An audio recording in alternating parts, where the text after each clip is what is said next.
हवा तेज चली हुई आप। अरे कहना क्या चाहते हो? अस्सलामुअलैकुम, मैं हूं आसिम और उम्मीद करता हूं आप सब खैर खैरियत से होंगे। तो फाइनली आज हमारी जो है ना वो कटाई स्टार्ट हो चुकी है।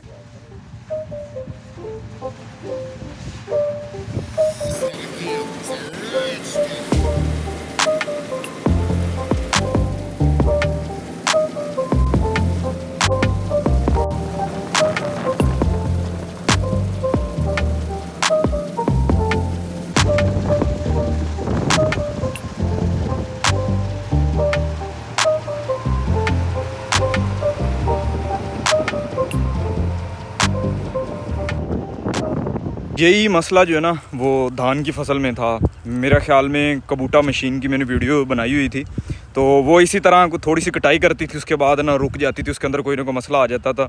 वो तकरीबन हमारे पास 7 एकड़ थे, तो हमारे पास 3 दिन रही है। मतलब दिन में उसने ना 2 एकड़ कटाई की है। ऐसे तो नहीं होता है। तो सबसे ज़्यादा मुश्किल ये होता है कि उन दिनों में ना मौसम बड़ा ज़्यादा ख़राब होता है, क्योंकि बारिशों का सीज़न होता है। तो वो जो पहली फसल होती है उसकी कटाई हो रही होती है, और फिर दोबारा हमने जल्दी में दूसरी फसल जो है ना वो मतलब लगानी होती है, क्योंकि एक धान की कटाई होती है तो फिर दूसरा धान जो लगाना होता है, तो वो बड़ा मसला होता है, तब बड़ी टेंशन होती है। तो उन दिनों में यही मसला बना था। आज मुझे फिर हंसी आ रही थी, ये सेम वही मसला है। अभी देखें वो रुकी हुई है, ये स्टार्ट हो गई है। इसके ना अंदर को मसला आ गया था, वो सही कर रहे थे। फिर इसी के साथ ये बाकी सारी जितनी भी खड़ी हुई है ना, माशाल्लाह हमारी अपनी गंदम है। ये वाले जो हैं ये तकरीबन 8 से 9 एकड़ रह गए हैं। आज जो है ना हवा तेज़ चली हुई है, आपको शोर आ रहा होगा, और साथ जो है ना मौसम गर्म भी बहुत ज़्यादा है। अभी तो सुबह सुबह का टाइम है, अभी इतना ज़्यादा फील नहीं हो रहा, लेकिन ये है कि तकरीबन 1 से 2 घंटे के बाद जो है ना गर्मी इतनी ज़्यादा हो जाएगी, जहाँ पे मैं खड़ा हूँ यहाँ पे खड़ा नहीं हुआ जाना। अच्छा, वैसे एक और चीज़ आपने नोट की होनी है कि यहाँ पे जो है ना इस जगह पे दरख्त बहुत कम है। ये देखें, एक वहाँ पे है, 2-3 इधर है, एक वहाँ पे है, और यहाँ पे करीब कोई भी नहीं है। ये तकरीबन 8-10 एकड़ के अंदर बिल्कुल नहीं है। तो इसकी वजह ये है कि यहाँ पे दरख्त होते ही कम है, और दूसरा जो पहले थे वो हमने कटाई की, उसके बाद हमने लगाए कि दोबारा हुए ही नहीं। तो अभी तक कोई दरख्त मतलब जितने मैंने लगाए हैं ना तो वो हुए नहीं हैं। तो अभी मैं पता कर रहा हूँ कि जो दरख्त जो है ना इस ज़मीन में, यहाँ पे हमारे एक और मसला भी है। यहाँ पे ज़मीन थोड़ी सी जो ना, जिसे हम पंजाबी में कलराठी कहते हैं, ये वो है। तो यहाँ पे अभी पता करेंगे कि कौन से जो दरख्त है ना वो हो जाते हैं यहाँ पे, तो फिर वो लगाएंगे इस साल। अभी ये तीसरा टैंक जो है ना वो उतार रही है, तो इससे मुझे अंदाज़ा हुआ, क्योंकि उन्होंने बताया कि ये तकरीबन 60 से 65 मन का जो है ना इसका टैंक होता है, और इससे ही मैंने अंदाज़ा लगाया कि 60 का भी लगाएं तो ये तकरीबन तीसरा उतर रहा है और तीसरे एकड़ में है। बाकी जो है ये लोड करते वक्त कंफर्म हो जाएगा ये कितना होता है।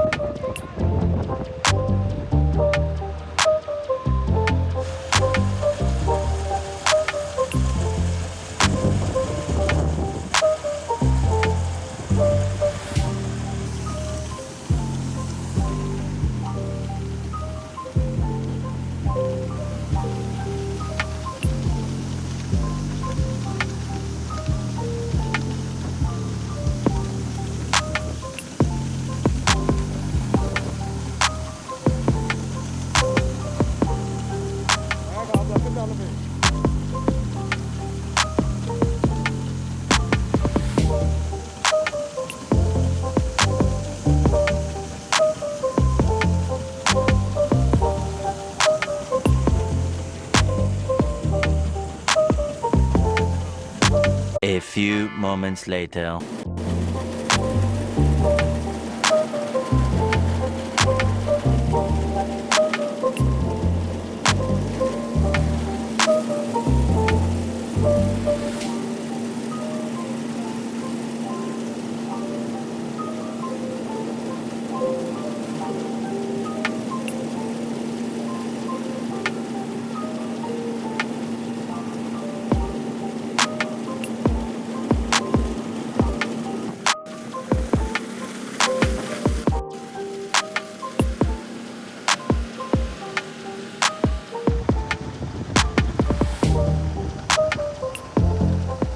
अल्हम्दुलिल्लाह कटाई हो चुकी है। ये वाले जो एकड़ है ना ये तकरीबन 8 से 10 एकड़ जो है ना वो इनका बीज जो है ना वो अकबर और दिलकश है। ये वो वाले हैं, ये तकरीबन 13 एकड़ बन जाते हैं, 12 से 13 एकड़। और 1 एकड़ का ये जो हमने अलग किया हुआ था, ये खाने के लिए किया हुआ था। ये खाने के लिए बड़ा ही अच्छा है। और इसका जो है ना वो मेरे ख्याल में ये नवाब है। ये मैंने जो बताया था ना, वो आखिरी एकड़ जो हमारा रह गया वो हमने निकलवाया था। ये गंदम हम खाने के लिए इस्तेमाल करेंगे। इस गंदम का एक तो बताते हैं कि जायका बहुत अच्छा है, दूसरा ये है कि ये इसका दाना जो है ना, दाना बहुत ही ज़बरदस्त है माशाल्लाह। जो इसकी ग्रोथ है ना वो भी बड़ी अच्छी है। और वो वहाँ पे जो हमने रखा हुआ था ना, वो कॉर्नर पे वहाँ पे पड़ा हुआ वो वाला, ये भी दिलकश है। और वो एकड़ जो हमने 2 अलग किए हुए थे, वो भी इसीलिए हमने 2 अलग किए हुए थे कि वो वाले और एक ये वाला, ये हम घर के लिए इस्तेमाल करेंगे। बाकी ये जो है ना हमने स्टॉक के लिए, सेल के लिए है। अभी फ़िलहाल जो है ना इसको हम स्टोर करेंगे। स्टोर करने के बाद जब इसका रेट थोड़ा सा बेहतर होगा, अभी तो रेट इसका मेरे ख्याल में 2200-2300 चल रहा है। अभी फ़िलहाल जो है ना इसकी एवरेज का पता नहीं चलेगा, क्योंकि ये अंदाज़न ही एवरेज हमने निकाली है, वो तकरीबन 50 से 55 मेरा अंदाज़ा यही है। बाकी ये है कि शाम को जब हम इसे स्टोर करेंगे तब हम इसके जो है ना एवरेज निकालेंगे और एवरेज निकाल के हम इसे स्टोर करेंगे। अभी हम इनके लिए जो है ना चाय लेके जा रहे हैं। इस टाइम गंदम का जो है तोल शुरू हो गया है और वो सामने इस टाइम जो है ना ट्राली ट्रैक्टर आया हुआ है, वो पैकिंग वगैरह कर रहे हैं। और साथ जो करने के बाद फिर हम जो है ना वहाँ पे स्टोर में इसे स्टोर करेंगे। अभी यहाँ पे एवरेज का भी पता चल जाएगा और साथ जो है ना कि ये एकड़ के हिसाब से कितनी होती है, वो सारी चीज़ों का ना यहाँ पे अभी पता चल जाएगा। The next day. रात हमें काफ़ी लेट हो गई थी। यहाँ से माल लोड करके वहाँ पे उतारते टाइम तकरीबन हमें जो है रात के 2 बज गए थे और तकरीबन रात 1-2 बजे फ्री हुए। तो उसके बाद जाके ना सारे ही सो गए, क्योंकि काफ़ी ज़्यादा थके हुए थे। सारा दिन जो है ना, दिन को बल्कि परसों रात की मशीन चली हुई थी और फिर बाहर गंदम थी। उसके बाद फिर अगले दिन जो है वो मशीन चलती रही, सुबह से लेके तकरीबन जो है ना 3-4 बजे तक मशीन चली। उसके बाद फिर जो है ना लोडिंग स्टार्ट होगी और फिर स्टोर में जो है ना गंदम रखते टाइम तक तकरीबन रात 2 हो गए थे। ये जो है जिसे हम पंजाबी में नाड़ कहते हैं और ज़बान में भी काफ़ी सारे नाम हैं इसके। तो ये जो है ना ये तकरीबन 1 से 2 दिन जो है ना टाइम लेगा। तो उन्होंने बोला 1 से 2 दिन के बाद जो है ना हम जो है ना मशीन लगाएंगे, क्योंकि ये हमने अपने जो है ना भैंसों के लिए वो चारे के अंदर जो है ना वो तूड़ी इस्तेमाल करते हैं।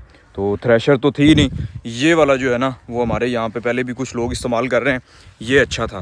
तो हम भी जो है ना इसके जो है ना वो तूड़ी जो निकलवाएंगे, ये तकरीबन 2 से 3 दिन के बाद निकलेगी। तो अभी जो है फ़िलहाल 2-3 दिन रेस्ट करेंगे और 2-3 दिन के बाद फिर जो है ना ये वाला जो अमल है, फिर ये प्रोसीजर स्टार्ट हो जाएगा। फिर हम जो है ना फ्री हो जाएंगे।